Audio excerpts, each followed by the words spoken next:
Well, hello again, everyone. This is Nurse Mo, and welcome back to the Straight A Nursing Podcast. This is episode 178. Today we're talking all about gastric tubes. Maybe not every single thing you need to know, but a general introduction and overview, because you will definitely be seeing these in clinical. Hopefully you're going to clinical and in your skills lab. Before we do that, let's take a quick moment for the listener shout out, my favorite part of the show.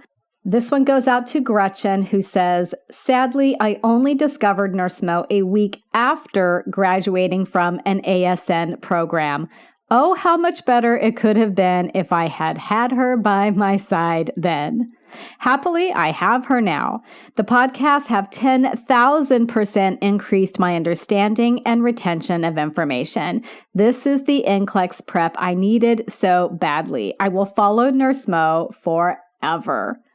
Thank you so much for taking the time to leave that review. And I wish you'd found me earlier as well. But hey, you're here now, and that's all that matters. And by now, you've taken your NCLEX, and I hope that you've passed and that you still are listening. So send me an email and let me know that you passed and that you now have RN after your name. Okay, everybody, let's talk about gastric tubes. So lots of different kinds, lots of different insertion sites. First, the main reasons why we use them. So mainly we use a gastric tube to provide nutrition and give medications to people who can't swallow safely, like a patient with dysphagia. We use them in patients who are unable to take in nutrition orally because of an illness. Maybe they're really sick in the ICU on a ventilator. Maybe they've got an issue with their GI tract, so maybe they've got an ileus or something like that, or they had a gastric surgery and they need to rest the stomach, but we can use the small intestine, etc., etc., providing nutrition and giving medications. We also use one type of feeding tube for decompression. That means we can hook this feeding tube up to low wall suction or intermittent low wall suction to remove gastric contents, to remove gas from the stomach. You'll see this done a lot in pancreatitis, super common condition where we use an NG tube for decompression. And if there is a poisoning situation, you will see them used for gastric lavage. So if you're going to be working in the ER, that's most likely the time when you would see gastric lavage done. So there's a few key different types of gastric tubes, and I'm just talking about the most common ones that you'll see. The Salem sump is like your standard NG, OG tube, and we're going to talk about NG and OG in a minute. But the Salem sump is used for nutrition, used for medications, and it can be used for decompression, and it's the only one that can do both. This is the standard. We're going to place an NG tube in this patient. That's what we go and grab. It has a larger diameter than the small bore feeding tubes, which we'll talk about in a little bit. It's a little more rigid, so it's not quite as comfortable, but it does have that added benefit that it can be used for decompression. Then we have the small bore feeding tubes, and these are used for nutrition and medication, not used for decompression. The Dobhoff is a small bore feeding tube with a weighted end, and that weighted end helps it migrate into the proper position. Sometimes the stomach, but often we place these intentionally to go beyond the stomach in what we call post-pyloric positioning or post-pyloric placement, meaning it's after the pyloric sphincter. Less risk of aspiration. Patients can still aspirate. They can still vomit and aspirate, but there's less risk of aspirating with post-pyloric placement. And then we have the tubes that are placed directly through the skin for long-term nutrition and medication administration. So there's those different kind of types. And now we're going to talk about the insertion sites and how we refer to them this way. So sometimes you'll see it referred to by the type it is or by where it's inserted and where it ends up. And by that, I mean, for example, a nasogastric tube. Inserted in the nose, ends up in the stomach. Nasogastric. Got it? Typically, we use these for pretty short duration. Nasogastric tube, let's say your patient with pancreatitis is vomiting uncontrollably. We're going to pop in a nasogastric Salem sump and hook that up to intermittent low wall suction to decompress the bowel. Vomiting vastly improves. Nausea vastly improves. Patient feels a lot better. They hate the part where you're putting in the NG tube, but once it's in, that nausea and that vomiting tends to go away because we're decompressing. OG, and that's not for original gangster gastric tube, that's for orogastric tube, into the oral cavity and ends up in the stomach, orogastric. And we use these in patients who are intubated. So when we intubate a patient, at my facility, what we do is we intubate and then we right away, while the patient is still sedated from whatever we gave them for the intubation, we put in an OG tube. So one of the issues with the nasogastric tube is that hard plastic tube can cause skin breakdown at the nares, much less skin breakdown with it going just into the mouth. So we put it in alongside the ET tube, and then instead of it following down into the trachea, obviously it goes down into the through the esophagus and into the stomach. So orogastric is another one. So again, the NG and the OG, these are typically going to be that Salem sump. We can give feedings through it, we can give meds through it, but if we need to decompress, we can turn that thing to low wall suction and empty the stomach. Then we have ND, nasoduodenal, and these are going to be more those small bore feeding tubes like that Dobhoff I talked about. So a nasoduodenal, guess where that's going to enter? In the nose. And where is that going to end up? In the duodenum, that very beginning of the small intestines. Again, this is considered a post-pyloric feeding tube placement. And we're using this for the individual who needs nutrition support, maybe not long term, but maybe for a few months, So most likely longer term than the Salem sump type of situation, because it is more comfortable for that longer term feeding. The NJ tube, if someone says my patient has an NJ tube, that's nasojejunal. So going in through the nose and terminating in the jejunum. So that's further down into the small intestine than that nasoduodenal tube. Again, shortish duration. And when we say short duration, that could be up to like 6 months. It's not long term. It's not forever. And again, this is for those who are not going to tolerate feeding into the stomach, okay? The nutrition needs to come in after the stomach. Maybe they have an ileus, a paralytic type of something, a gastric motility issue. They had a stomach surgery, a gastrectomy. The stomach has to heal. We don't want to mess with the stomach. We're going to bypass it for a little bit into the jejunum, an NJ tube. We often will use these if we are going to be putting a patient into that prone position. Let's say they have ARDS. They are going to need a post-pyloric feeding tube to help prevent aspiration. So they'll be getting that small bore feeding tube, either nasoduodenal or nasojejunal placement. Okay, so those are some very common ones that you'll see going in through the nose, and then they end up somewhere in the GI tract, right, into the stomach or the small intestine, or they can go in the mouth if it's an intubated patient and ending up in the stomach. I did read about some going into the mouth in awake patients, but I've never, ever seen it. I guess physically it is possible. I don't know how well tolerated that would be.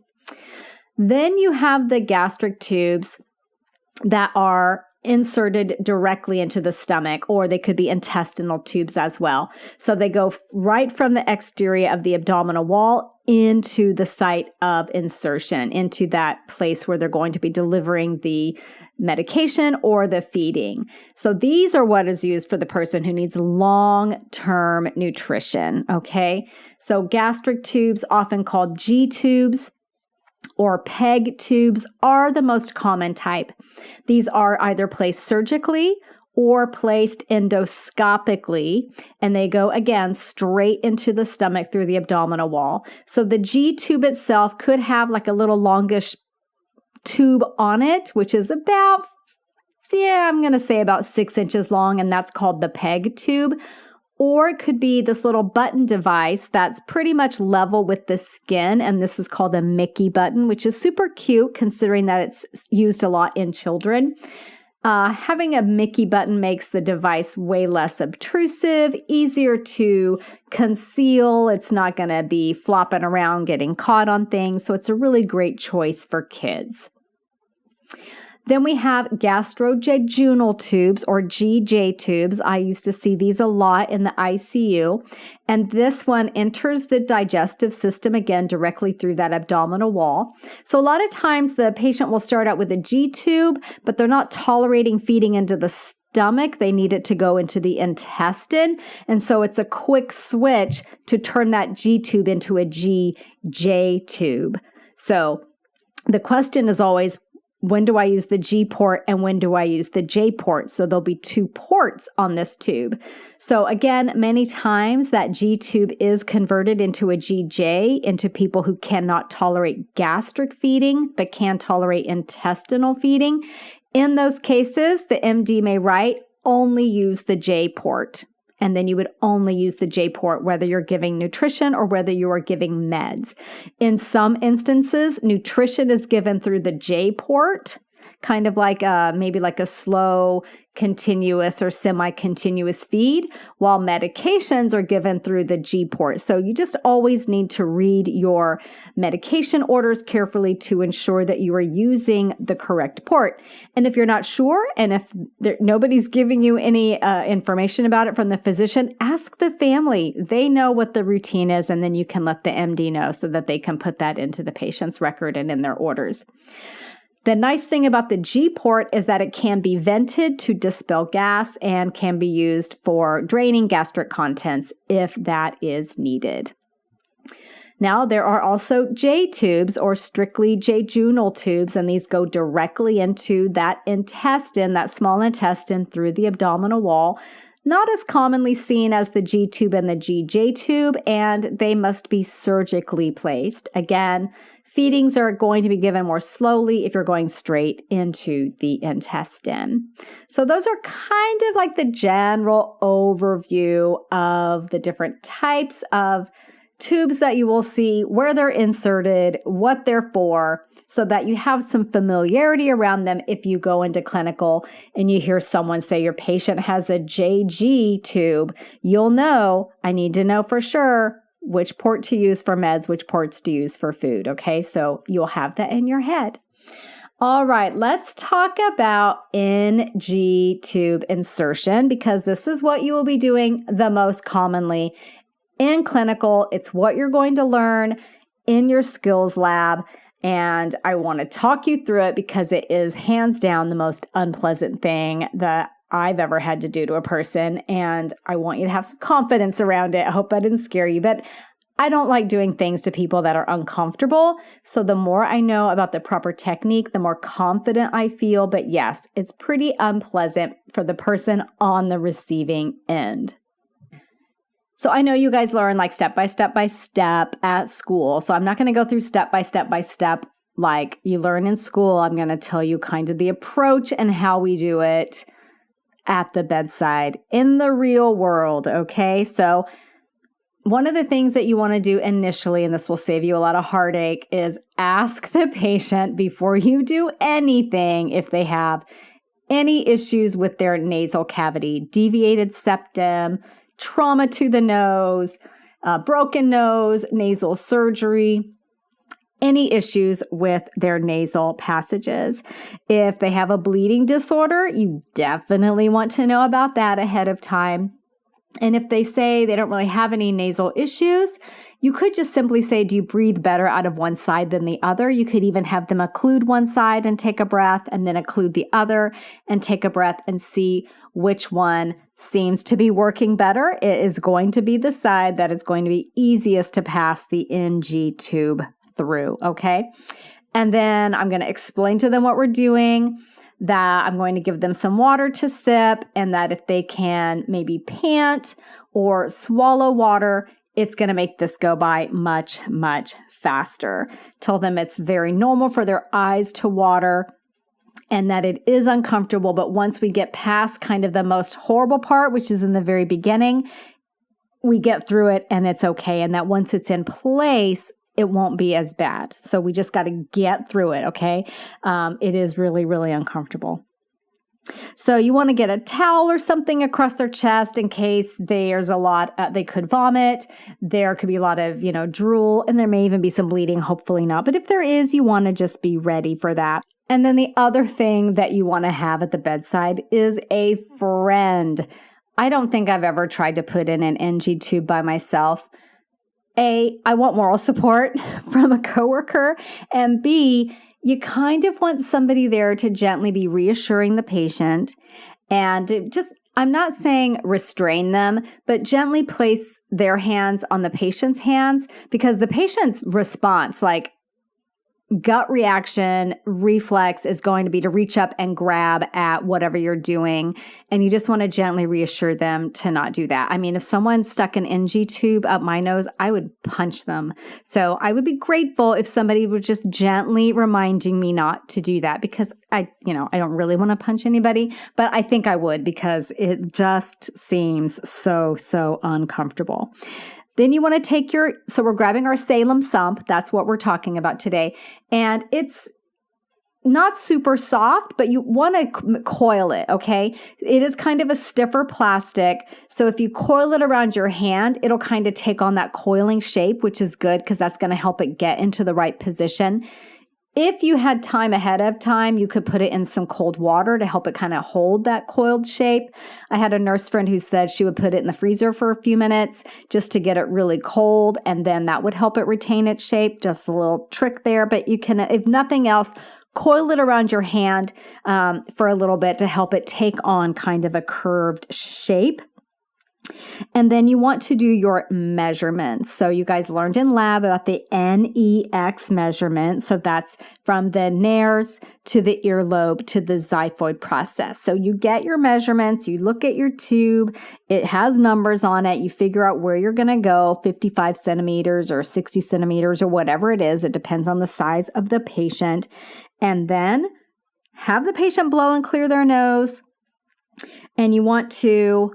And I like to get my securement stuff together before we get started. So getting that tape together so that once it's in, I can immediately get it secured, because you do not want this to come out. You don't want to have to go through this whole process again. Okay, so we've measured, we've determined which side we're going to go into. We've got our friend there for moral support, and now we're ready to do this thing. So as much as you can convey confidence, but like a gentleness, that's going to be helpful for the patient. This is not something you want to rush through. This is not something you want to be forceful with, but you also don't want to be timid. So you have to be like compassionately firm with placing an NG tube, because once you get it in, it's great. But if you're timid and you're just going in very timidly, it's just going to take too long. The patient's going to get probably more and more anxious and upset by it. So once you start, it's game on, okay? So let's talk about the actual insertion. Hopefully you've remembered to lubricate the tube, because that is going to make things go so much more easily and be so much more comfortable for your patient. And you can tilt their head back initially a little bit and gently but firm but gentle, okay? So there's a delicate balance there. get that tube into the posterior nasopharynx. So you're kind of aiming it down and back towards the ear, okay? And as you get to the pharynx, so first part, going through the nose, it hurts. They don't like that either. But then when you get to that pharynx area, they may start to gag. And that's when you want to have that an emesis basin or that towel in case there is some emesis. If you have them tilt their head slightly forward a little bit and give them a little bit of water to sip through a straw, you can advance the tube a little bit with each swallow, and that makes it go a lot easier, okay? You're also going to rotate that tube. You're redirecting the curve. So it was going towards the ear. Now you're going to make it kind of go down towards the stomach, and you just keep gently but firmly advancing as the patient swallows until you get to that mark or that line that you measured for. You're not quite done yet. You're going to get to that point. You're going to tape it to the bridge of the nose using that taping technique that you learned in your skills lab. And all this time, you're watching for signs that maybe things are not going as planned. So excessive coughing could probably mean that it went into the trachea instead. So if the patient's coughing, and if you've got them on a monitor, it's great because you can watch their oxygen saturation level. It may drop, it may not. But if they're coughing a lot, very suspicious that it went into the trachea. You want to pull that back out and try again to go into the correct spot. If they're gagging a lot and choking, you may just have coiled it up in the back of their throat. And this has happened to me more times than I can count. So get the mouth open, use a tongue blade, get a light and look. And a lot of times you'll see it just all coiled up back there. So you got to pull that out and start over again as well. There's a bedside trick. This is not going to be on your NCLEX. This is not going to be taught in your skills lab. But if the patient's coughing, if you put the tip into some water and there's bubbles that correlate with their coughing, that's a pretty good sign that it is in the respiratory tract. So a little bedside tip there. I have no idea if that is even taught. That was just something that I learned working at the bedside. I'm not advocating that you do it. I'm telling you, if you see somebody do it, that's what they're doing, okay?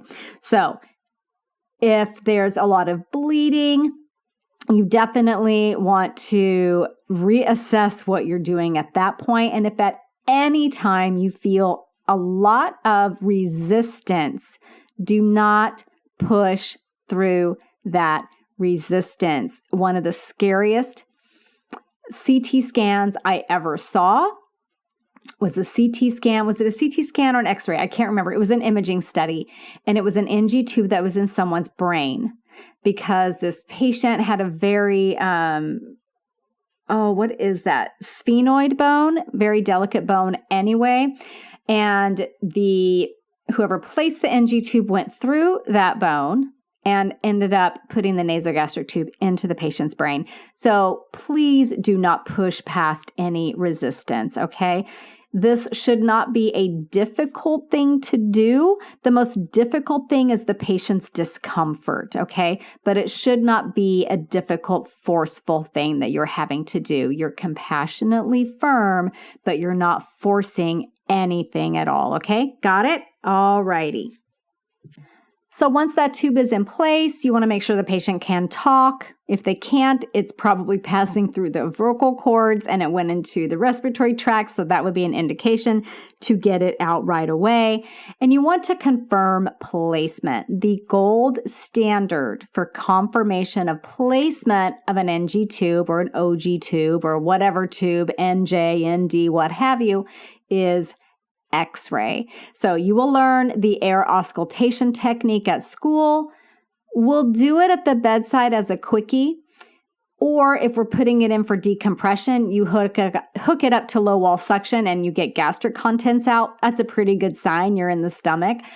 You always still get an X-ray, okay?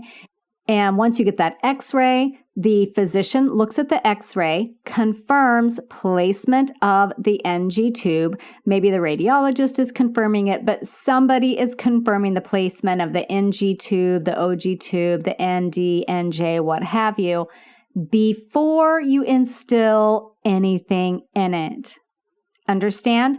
Before you start the tube feeding, before you give any meds, you get placement confirmed, and then the doctor writes an order, okay to use tube, NG tube, whatever kind of tube it is. Okay, is that clear? So if you're looking at your orders and your patient had a tube placed this morning and you've got tube feeding to start, I want you to go in that chart and look for an okay to use order. I want you to go on the chart and look for a chest x-ray that was done. You need that confirmation. You may see Dobhoffs being inserted in clinical. These are, again, small bore feeding tubes. They have a weighted end and there's a stylet, so a thin wire running through this small bore feeding tube. So these are placed at the bedside. They can be placed endoscopically. Sometimes they're placed in surgery. The thing with the Dobhoff is that weighted end migrates it to the proper position. So a lot of times these are placed post-pylorically. So we go into the small intestine and that stylet stays in place. So what happens is the Dobhoff tube is inserted and then an x-ray is done and that stylet shows up on the x-ray for really easy visual confirmation. Then the stylet is removed, okay? So that is what you will see with those. Depending on hospital policy, the nurses may or may not be placing those. I worked at a hospital where the nurses did not place them because it does come with some risks, like a pneumothorax could happen. There's some other things, but in some facilities, the nurses do place them. So as a student, you probably won't be placing a Dobhoff, but I want you to be aware of what they are and why they are used. They're much smaller, they're much more comfortable. There could be less aspiration risk. And again, it has that weighted end that helps it migrate further down into the stomach or even post-pyloric. Now, when we're looking at NG tubes, my facility started using this securement thing called a bridle in the last few years. And bridles are really interesting in that they go toward the back of the nasal septum, and then there's these two magnets. They connect around the vomer bone inside the nasal cavity, and then it's all kind of connected together. Anyway, it's a serious deterrent to pulling it out because really uncomfortable when the patient pulls on it, and it's pretty darn secure. I mean, they could pull it out, but it would be really uncomfortable. So the studies show that there's far less inadvertent dislodgements of nasogastric tubes because people don't tend to pull them out when they are bridled in place. So if you hear your nurse you're working with talk about the patient having a bridle, they are not talking about their horses. They're talking about securing their NG tube. One of the things you want to keep a really close eye on with your NG tubes is obviously skin patency. The nares can get skin breakdown, so you want to keep a very close eye on that. And you also want to keep all tubes patent, no matter what kind they are. So your facility will have policies about how often to flush these tubes. In my facility, it's every 4 hours, and you flush them before any medication administration, in between meds, and after the medication administration is complete, and then before and after any bolus feeding. So you're flushing these things all the time, but believe it or not, they do get clogged sometimes. So there are some things you can do for a feeding tube that is clogged. You could start with something simple like warm water. Of course, check your facility's policy on this, but warm water can help using a push-pull technique. You could maybe use a carbonated beverage. That's kind of an old school tactic. I have heard that it can work really well. And then in my facility, the physician will order this enzymatic concoction. I believe it's like pancreatic enzymes. So they use something like that, and that helps dissolve whatever is clotting up the tube. Usually it's medications that have clumped together in there. So whenever you're giving medications through a tube, if you can get an elixir version, a liquid version, that's the best. Not all medications obviously come in that format. So you want to make sure that you're crushing things thoroughly and letting them dissolve for an adequate amount of time so that they are fully dissolved before you try to push them through the feeding tube, especially those small bore tubes, which can clog very, very easily.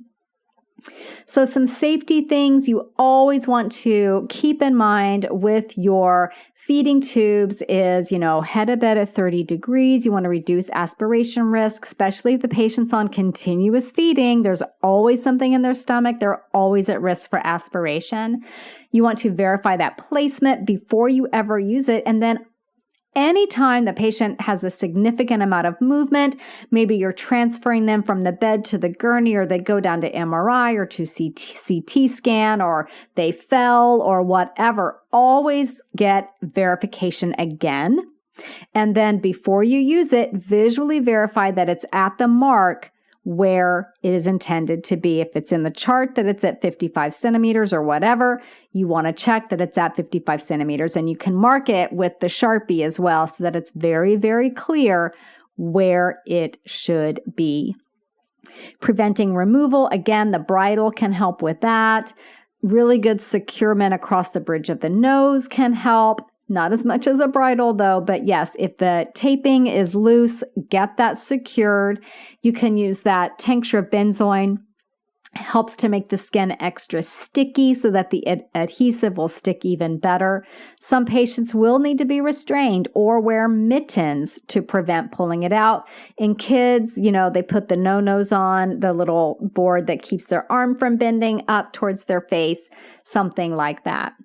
And then the tubes that are placed directly through the abdominal wall are not without potential risks. They can become dislodged as well. So you always want to assess that everything looks the way that it should before you actually use it. And yes, those can get clogged as well.